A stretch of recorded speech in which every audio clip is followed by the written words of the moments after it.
Welcome to the Food Founders interview. Today's guest is Christopher Kong of Better Nature Tempeh. Christopher and his co-founders are on a mission to get more people discovering the nutrition, taste, and planet-friendly benefits of tempeh. Over the last few years, Better Nature has created a range of products that have won listings with Tesco's, Planet Organic, Selfridges, with wholesalers at foodservice, and lots more. They've also found the right partners to help them scale up and have grown the team to, I believe, 11 tempeh enthusiasts. I guess the first place to start is what drove you and your co-founders to start Better Nature, and then what were you doing before, and has running a food business been something you've always wanted to do? Yeah, no. So I guess the co-founders, we all came onto this path by I guess different starting points, but it was all a shared passion about trying to help people live healthier lives. That's the fundamental vision and mission of the business, and that's why we're so passionate about tempeh being this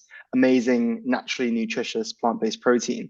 But for my story, it started at university, and that's actually where I met Ellen, one of our co-founders and currently our CMO. So she heads up everything marketing, branding. I do more of the sales and business development side of things.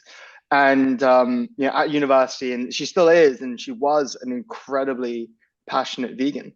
And not only sort of put me on my own plant-based journey, but literally put half our college on the path as well. So she was very, very effective. And while I was sort of on that plant-based journey, thinking about what sort of plant-based proteins I should be consuming to replace the animal proteins that I was consuming, I found it really difficult to find a go-to source of plant-based protein, one that I could eat day in, day out, one that I felt very comfortable eating, one that I felt like had enough versatility in it to be applied to all dishes that I was comfortable cooking. I was an athlete at university. I don't look like it now, but I used to box at uni. And as a boxer, I had to be really mindful of what I was fueling myself. I had to be really mindful of my weight, for example. And going into supermarket stores, all I could find was tofu and falafel at one end and corn, etc., at the other.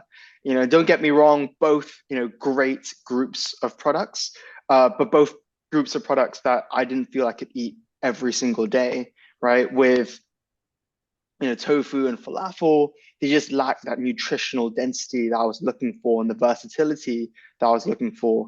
And with corn, etc., though they tasted great, really easy to cook, weren't products I felt comfortable eating every single day, just given how complicated some of these products are from an ingredients list perspective. So really struggled to find that go-to until I met Driando, who is now one of our co-founders and is our chief tempeh officer. And at that time, he was doing his PhD on tempeh fermentation and knew the food product inside and out. He grew up in Indonesia, where tempeh comes from. His family is Indonesian. He is Indonesian himself, of course. And he's actually a third generation food scientist. And he, I guess, introduced me to tempeh. I went out to Indonesia, tried it for the first time, and fell in love with it. And when I came back to the UK and couldn't find it anywhere, that's when the idea for starting Better Nature Tempeh came from. So did I ever think I was going to start a food business? Like, absolutely not. It's the only thing I've ever done. I started, like with Ellen as well and Driando, we all started it straight out of university with barely any other work experience. I sort of dabbled in management consulting. I did an internship at McKinsey in the London office, and Ellen was also working for about 1.5 years in a branding, PR, and marketing agency. But we did not necessarily cut our teeth, in the FMCG space. We all really came at it from very, very green. Yeah, but your passion is kind of what's driving the business, I guess. No, absolutely. I think it's the passion, it's the tenacity. I think, being young helped, right? Being naive, to be honest, helped a lot. Knowing what I know now, would I, would I start, a tempeh business? I probably think a lot harder about it, right? Whereas when I was younger, 5 years ago, it was like, this just sounds like a super, super exciting journey. Let's just go for it. And it has been extremely rewarding, but it's also not been without its difficulties. So I think the naivety helped. The passion, absolutely, but also the mindset that the growth mindset, the mindset that we have that every day when we sort of clock into work, that we're just going to try and be a better version of ourselves day in, day out, and just learn, just trying to absorb everything as much as we can, and surround ourselves by people who know a lot more about the FMCG industry than we do. Fantastic. Because in Indonesia, tempeh is like a sort of staple food, isn't it? Yeah, absolutely. In Indonesia, for those that have been, you can't escape it. You really can't. It constitutes, I think, about 72% of the average person's protein consumption. So it's more than, chicken eggs, it's more than milk, it's more than any other form of animal-based protein. So it's truly extraordinary how a food product that's so popular and so commonplace in a country as big as Indonesia, with a population about it's like 230, 240 million people, hasn't found itself in really any other part of the world. So what's in your product range now? And how did you decide the flavors, the formats? Yeah, I mean, MPD is absolutely integral to any food and beverage business. I think if used well, it's really the product sells itself. If the product but it needs to marry up with your marketing strategy, your brand strategy, your business strategy, your sales strategy, right? It influences things like different formats, different sizes, and so it really is integral to the whole business. And I think our approach to MPD has always been, what is the business strategy? What is the brand strategy? And how then can that marry up with the MPD strategy to sort of turbocharge our marketing, sales, and efforts?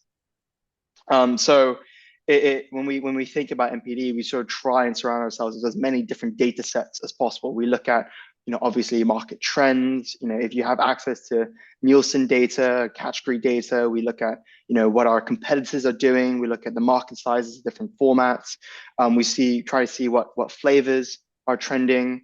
And we also do a lot of consumer surveys to see, are these products things that our consumers actually want? Because just because of the big market size doesn't necessarily mean that consumers are going to go for your product if they're already perfectly happy with whatever exists in the market at that time. So at the moment in our range, what we have is a plain tempeh block that really is that sort of bread and butter, sort of akin to that plain tofu block, that product where you can just marinate it however way you wish, slice it, mince it, grate it, do whatever you wish with it. We also have a range of flavored pieces. So we've got barbecue, Mediterranean, and curry flavored pieces. We've got a smoky block, which we just launched actually, like I think yesterday or the day before. So it's not yet common knowledge, but we've now got effectively like a smoked block. And we're now in the process of developing a range of 3 new products to try and broaden the appeal of tempeh and try to get tempeh into more versatile, more accessible formats, in product formats like burgers or veggie balls, etc. That consumers are already very, very sort of know exactly what to do with it.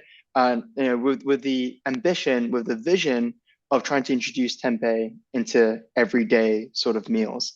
Because one of the main challenges that we have, and that's like a big business sort of marketing challenge, and that's why I think MPD is so important, because if done well can help solve these challenges. Is one of the big marketing challenges that we have is people just don't know what tempeh is, right? People just really don't. And though the block is selling really well, it's targeting a very niche customer.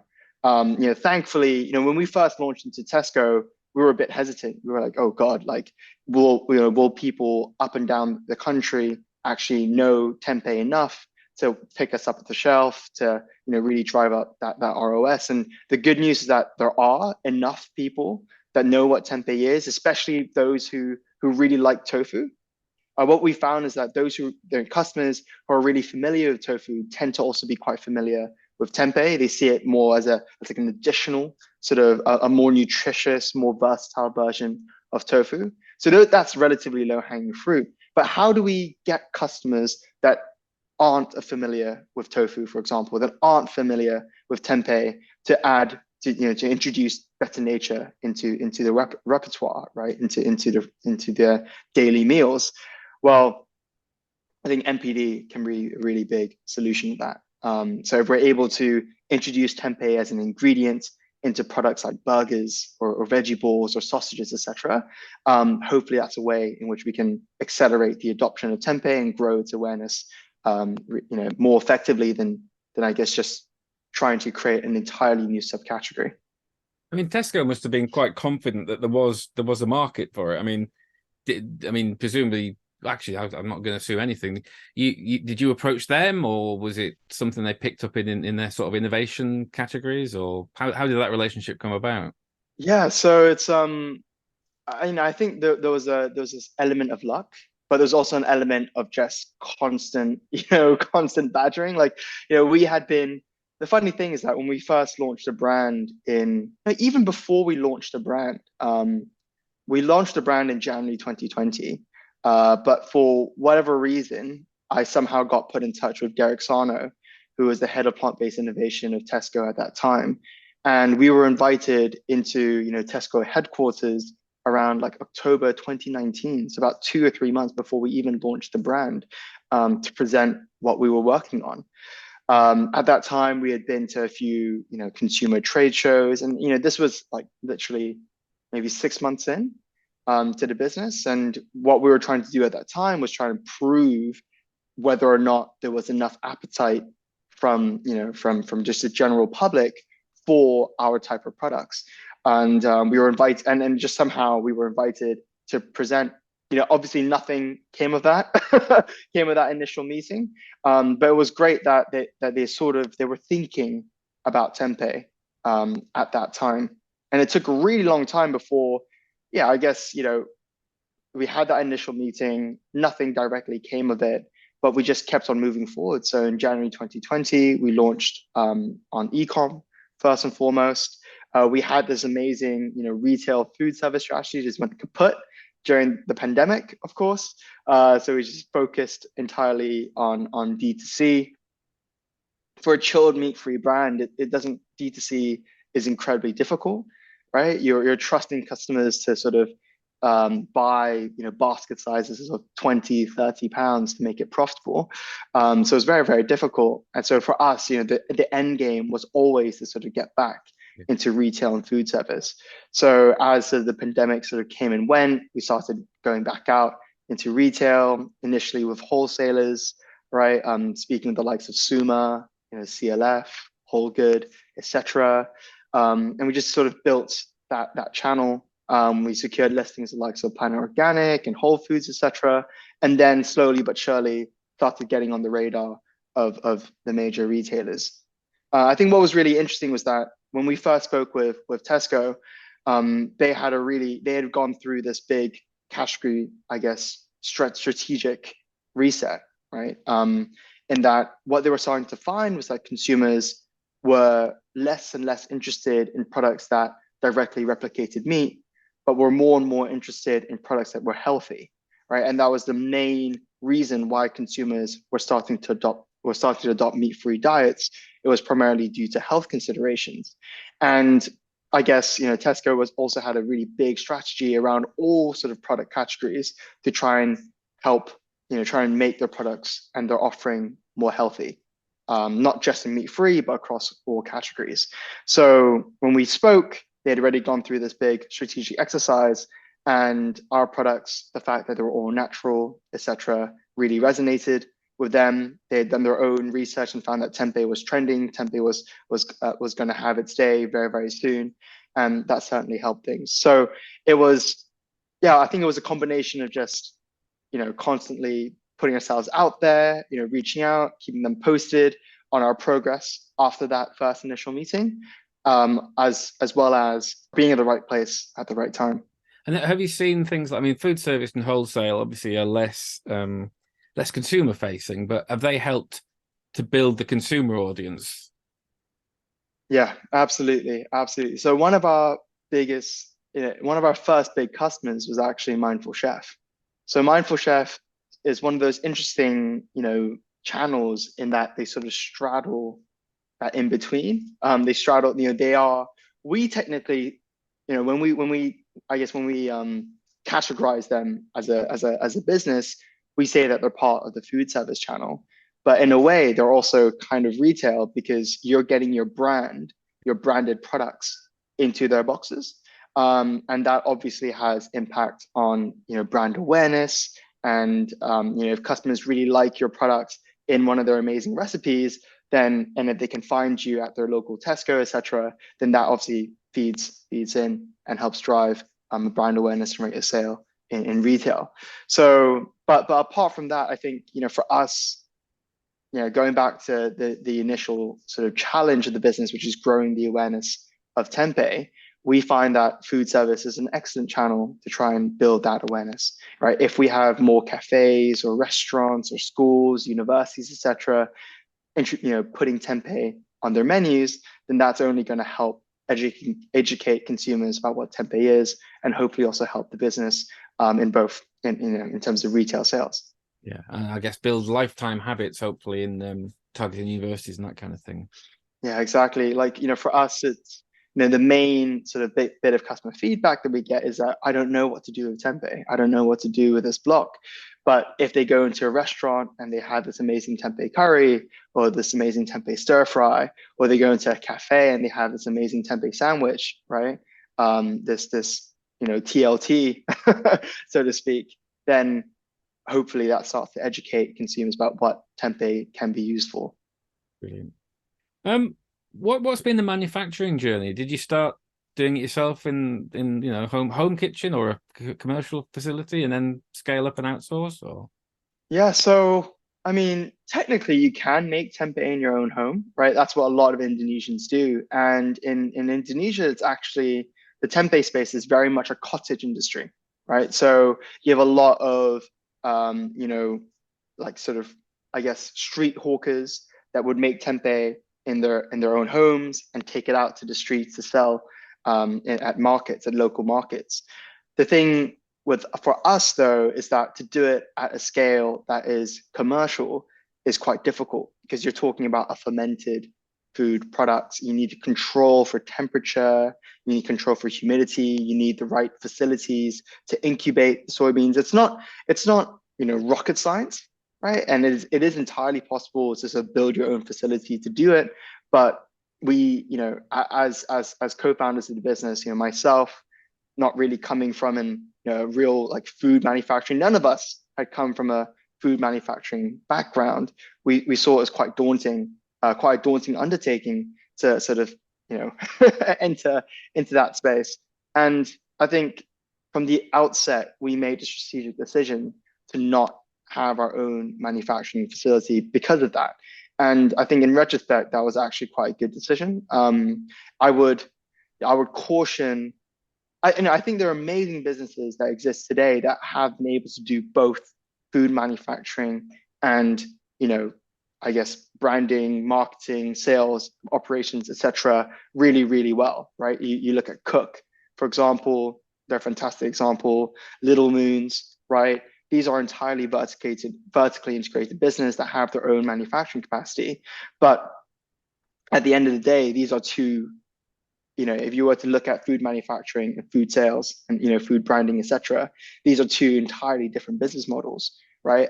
As a food manufacturer, you're all about trying to maximize utility, right? And utilization of your capacity, right? Your goal is you've got all these fixed costs, you've got all this equipment, right? You may have some debt that you use to fund the equipment, right? That you need to cover, right? But as a food brand, apart from say, you may have some fixed costs, right? Like office space, etc. But apart from that, and maybe your overheads, right, with regards to employees, your headcount, you don't really have that much. You have the flexibility. You can experiment with different products. You can sort of pivot your brand positioning much quite quickly. So on the outset, we didn't want to sort of burden ourselves with investing into all this equipment, setting up this manufacturing facility, and then use that to build the brand. We thought, let's start with the brand. Let's start with getting products on the shelf. Let's start by with this more agile model. And in the future, if it makes sense to do so, maybe we'll dip our toes into manufacturing. But yeah, the more and more, I think focus is absolutely key, especially in the early days with limited resources and limited time. Focus is absolutely essential, and the more and more we sort of go on our journey as in terms of building the Better Nature Tempeh brand, more and more I feel that like this is the game that we're playing. This is what we're good at, and we should absolutely focus on that and let other people who are far better, who have the experience of manufacturing food products, support us instead of us sort of trying to take their business. Where are you selling now? And how have you found the process of pitching and communicating what tempeh is all about and the possibilities for retailers? Yeah, I mean, we're sold in Tesco. That's our largest sales channel. We're sold. We also do sort of one-off, 1 week promotional wig gigs, as they're called. So when it's gone, it's gone. So we've done that twice now with Lidl. We've got another one coming early next year. We'll be launching into Asda come January, and we also do a little bit in Germany. So we sell in Reva in the northern part of Germany.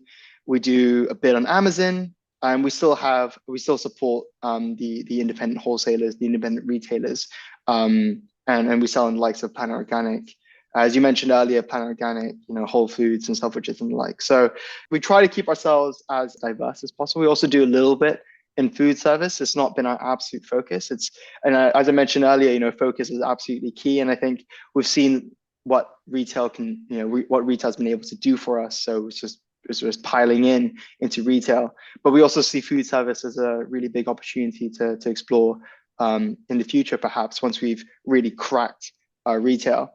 And I think the story with opening up retailers, it's getting that first listing is, I think getting that that Tesco listing was probably the most difficult, if I were to be completely honest. And the reason being is that when you go into a retailer and you're pitching your product, the decision the buyer needs to make is this product going to perform better than the worst performing product I have in my category, right? Is it going to perform better, or is it going to attract a new customer that would, drive overall category growth? Essentially, they just want to see, are you able to help their category grow? Are you able to either bring new customers in or get customers to purchase more frequently? Right? Those are really the two core ways you can help a category grow. Are you going to be incremental to the category? And it's, anyone can put together like a really neat story for retail as to why they believe, right? Why the founder believes that their brand will be incremental to the buyer's category. But unless you have a lot of data, right, to suggest that you can, unless you've been proven in another sales channel, it's quite difficult to convince that buyer on that first listing. So we use I think that's why e-com has been really powerful for us, because though it wasn't a really big revenue driver, it was a really great way to get customer feedback. So we started amassing all these Trustpilot reviews that we're able to take to the retailer and show, customers actually like our product. We could could use our Amazon reviews, for example, to show the same thing. And I think that's same goes for building that independent wholesale channel. Like no one's going to make. It's incredibly difficult to make money in that channel unless your product is absolutely perfect for that. Unless you want to focus entirely on farm shops and delis, etc., it is quite difficult to make money from that channel. And for us, the focus has always been on that more mass market sort of retailer. But if you're able to show repurchase rates, you're able to show your growth in stockists, then that's a way in de-risking that sort of de-risking the opportunity for that first buyer to take the risk to put you on the shelf. But once you're on the shelf of that first retailer, the second, third, fourth retailer, all they're going to be thinking about is that how are you performing in that first in that first major retail opportunity. And that's, for us, historically, it's been quite difficult to actually get data from independent wholesalers, right? And rate of sale, for example, is very difficult to see exactly how many stockists we're in, exactly which stockists have listed us. But with Tesco, for example, and all the other major retailers, it is in their best interest that they share this data with you, so you can monitor your own performance, so you can react to, if you're trending down, so that you can react and improve things. So we've now got this amazing pool of data that we can then show to other retailers. Is the where an interesting thing that comes out of that data? Like Yeah, where in the no, country? yeah, absolutely, absolutely. So we get store by store data, so we know exactly how each store is performing, how much stock each store has, obviously where these stores are located. So if you start amassing all this data, you can start, I guess, you can start seeing which regions are outperforming others. And for us, we thought, London was, going to be the biggest region, and it is one of our top regions. But so, to our surprise, what we found is that it's not so much where, I guess, these stores are based. It's more what demographics these stores are targeting.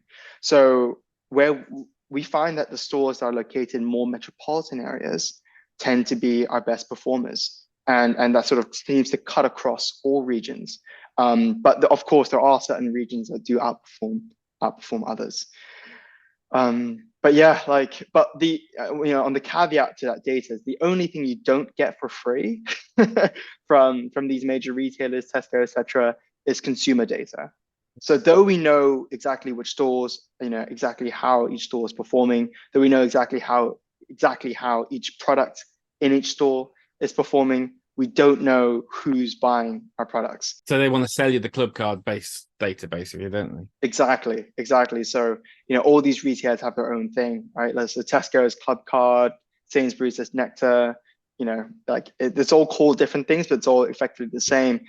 I mean, that data is incredibly valuable, but there are other ways in which you can, but it's also very expensive, right? But there are other ways in which you can infer who's buying your product. And one of the things we've sort of been able to do that is by doing shopper research, which is literally going into a store that you're performing well and just hanging out there for a few hours and seeing who picks up your product and literally interviewing that customer. Because that's another way. And you can see what else they've got in their basket, what they use the product for, what other brands they purchase from. And this can influence all sorts of different marketing and sales activations. Do you guys do that yourself, or do you use a partner? So yeah, we did that. Sometimes we do it ourselves. Sometimes we work with consultants. We worked with Tessa Stewart. I wondered if it was Tesla. So shout out to Tessa Stewart. Yeah, no, and she's incredible. And the data we got from that has been really, really helpful. And she's also written books all about the sort of thing which we've read as well, and has been incredibly powerful for us. Tessa's been on our webinar. She's very good value, isn't she? Yeah, no, definitely. At the end of the day, it all comes down to that customer. I've seen incredible businesses built on, starting, if we look at Pip and Nut's journey, for example, right? They started just by selling their peanut butter at food markets and the like, right? But in doing so, they were able to get that. She was able to see exactly how customers were reacting to her product, reacting to the different NPD that she was developing, reacting to the packaging, price points, etc. And I think that's really, really powerful. And I think, that's something that no business should ever lose on their journey. Like, you can never be too big to ignore your customer, right? So we constantly, I guess, it's about trying to find the most effective means of getting to know your customer, right? So you don't need to invest thousands and thousands of pounds in the club card data to know roughly who your customer is. You could literally just go into your local supermarket. If you're selling in a stockist like Planet Organic or Whole Foods, you could literally just hang out there, and see, right? And I think, street stores, food markets are also another amazing channel to get that real-time customer feedback. How actually, I noticed there's recipes for tempeh on the website. I guess that's part of the whole trying to illustrate to people how it can be used and what you can do with it. Is that a particularly effective thing for you? Oh, absolutely. Yeah. I think it's we have a QR code, for example, on our packaging that directs people to our recipes page. We've got I think it is a really, really potent tool and frankly, very low cost, right? Tool of educating not just the end customer, but potential retailers as well as to what your product can be used for. Food service, you're speaking with chefs, you can just say like, here we go. We've got a bank of however many 60 plus, 70 plus recipes on our website. Please take a look. There's also something that you don't need to do entirely by yourself. So what we've done in the past, for example, is work with social media influencers, chefs or fitness influencers, and work together with them whereby they produce the recipe and and they produce an amazing video about that. And we just sort of put that recipe on our website. Do you mind if I ask how you funded the business so far? Yeah, no, absolutely. So, for us, we're all relatively young. We haven't, as I mentioned earlier, we didn't have any long time business experience. We didn't really have the opportunity to self-fund the business, which I think, it is a bit of a shame. I think there's a lot one can learn by self-funding the business. And there are amazing case studies of how people have. And so for us, what we've sort of had to go out and raise funding from investors, right? Whether that's angel investors, VCs, etc. So that's how we've funded the business to date. We are still loss making, though we are tracking towards profitability, which is always great. But for us, it's always been trying to invest ahead of the curve, especially when trying to create what is effectively an entirely new Yeah. subcategory within meat free, trying to take this entirely new food product to market. It does require that upfront investment. So we've tapped resources like angels, so other food entrepreneurs that have been there and done that. Our first round was majority friends and family, so we sort of leaned on leaned on their generosity, right, and their belief in us as well. And crowdfunding as well. So we've raised by seeders about twice now, so that's been quite effective for us, and venture capital as What well. was involved in doing a crowdfund with Seeders? Is it a particularly onerous process or Yeah, I would say it's probably as hard as trying to raise, especially nowadays, right? Where people's wallets are perhaps tighter than they used to be about 2-3 years ago. It is probably, I would say it is as hard as it is to raise money from seasoned investors.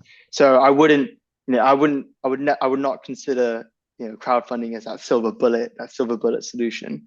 It is, for us, our experience has been, especially this most recent crowdfunding round, it is as difficult. And you do need to canvas yourself. You do need to speak to lots and lots of people. You need to put yourself out there. So that does take a lot of time away from business, and it takes your focus away from the day to day. But yeah, it also requires some investment as well to get that money, in terms of marketing, etc. what's next? What's the I suspect you're a man with a 5-year plan. What's the goal for Better Nature? Yeah, so what we want to do is to take tempeh into the mainstream, right? We are tracking towards that sort of a goal, right? With listings with Tesco, for example, and launching to Asda come January. But there are many other retailers to go for. There are other channels to go for as well. I mentioned food service earlier as a really big opportunity. I think that we can explore in greater detail in the future.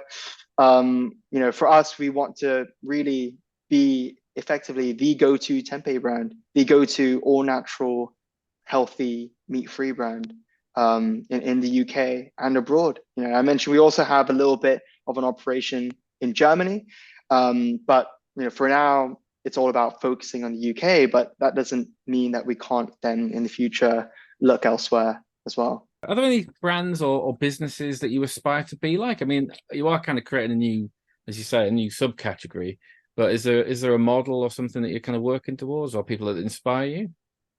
Oh, absolutely. Yeah. I mean, I think at every sort of stage of the journey, right, we've had different businesses inspire us. When we first started, it was businesses like Beyond Meat and Impossible Foods, that inspired us. But I think now it's more like, as we sort of get deeper in the weeds and we start to understand, like, I guess, the whole machinery of how things work.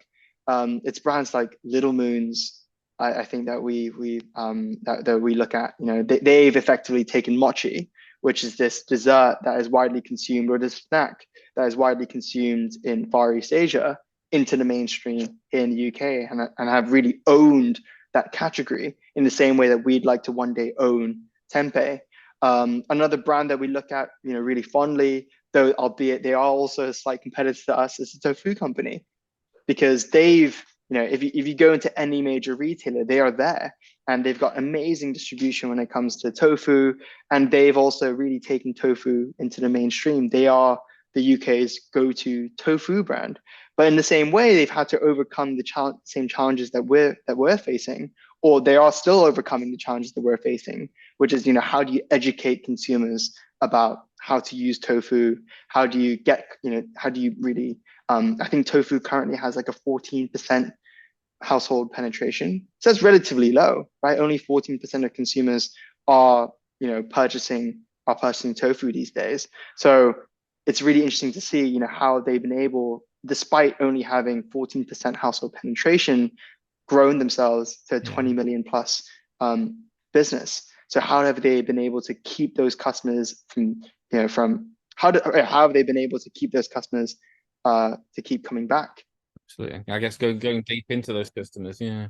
Yeah, exactly. So I think in the early days, it was a sort of looking more, I guess, looking at these visionary businesses, right? But now that we're sort of in the weeds of it, it's trying to see how other businesses have actually done certain things exceptionally well. Well, thank you so much for your time. If you want to find out more about Better Nature, and you can can you buy online? Yeah, so you can find us on Amazon. You can pop into your local Tesco, tesco.com, of course, as well. Yeah. Brilliant. And there's a list of stockists at betternaturetempeh.co. If you want to listen to other Food Pandas interviews, you can find them at froghop.co.uk/podcast. And the next session is with the founder of the Free From Food Awards. Thanks again, Christopher. Thanks so much for telling us all about the journey you're on, as they say. And I look forward to seeing how it pans out over the next few years. No worries. No, thank you so much for having me on the podcast. And thank you, everyone, for tuning in. Really appreciate it. Have a good day. All right. You too. Bye. Cheers. Bye.